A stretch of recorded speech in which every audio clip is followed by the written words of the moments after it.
authors of our actions. Que liberdade precisamos para a responsabilidade? Schopenhauer disse: posso fazer o que quero, mas não posso querer o que quero. Mas não é exatamente isso que ambicionamos? Well, I think that probably in most circumstances, we don't have any choice about what we do in those circumstances. And I think an awful lot of stuff that we do in everyday life. You answer the telephone when it's ringing. You habitually answer. You've always answered the telephone when it rings. Could you have refrained from answering the telephone then? I mean, under just these circumstances where there's nothing else going on. I think not. But I think what we do have a choice about, if ever, is in what you might call the great decisions of life, between choices between incommensurate values, like what kind of life to live. Are you going to actually go into that career as a concert pianist, or are you going to do what your parents want and go to law school? There's one of the kind of choice that we make in life, where you have a strong desire to do each thing, maybe a strong desire to please your parents, but a strong desire to follow your own career as you see it. Then, if ever, I would think we have a free choice. But most of the cases, in the case where there's only a reason to do one thing, that's sufficient for not having a free choice. You want to have the kind of free will that doesn't quite guarantee, but makes it very likely that the things that really matter to you will influence your decisions in the ways you would want them to influence your decisions, so that you end up acting in an informed, sensitive, and responsible way, come what may. Unlike the mindless robots that compose us, those trillion little cells, we want to be aware and alert to all of the nuances of the world that matter, that are relevant to our concern. Let us be informed about our predicaments, and then let us act on the basis of that information and take the action that is the best. If we can be moved by reasons in this way, we're happy. That's free will, to be moved by reasons.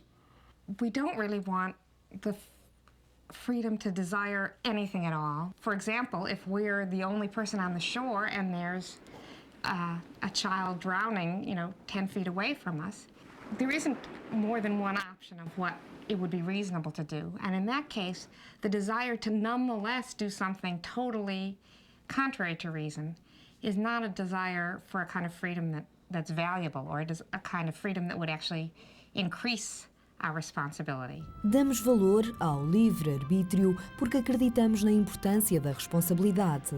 Mas e se o determinismo fosse um facto provado? If determinism were true, then our ideas about the extent to which people are morally responsible for what they do would have to change. That in turn would have to force changes in what we think of punishment, of what people deserve when they've done wrong. You'd want to have instead a system that didn't punish lawbreakers so much as re-educated them, retrained them in appropriate social behaviors. And so I think that if determinism were true, it would change our punishment, our practices, our punitive practices, our prison systems, our jails, and so on. Mas mesmo que achemos que o determinismo é verdadeiro, continua a existir um problema ainda mais profundo do que mudar as nossas práticas e castigos. Podemos convencer-nos de que a nossa mente é um fenómeno biológico como outro qualquer, e essa biologia tem a ver com o comportamento, não com a vontade. Mas não podemos viver assim as nossas vidas. We'd have to think of ourselves as behaving freely, even in a world in which we just have one path open to ourselves. We won't know which path that is until we take it. But we would have to, I think, adjust our picture of ourselves as having various pathways open to us. As rational beings, we're always faced with the deliberative question of what to do, which is a question of reasons and a question of weighing up reasons and how best to live.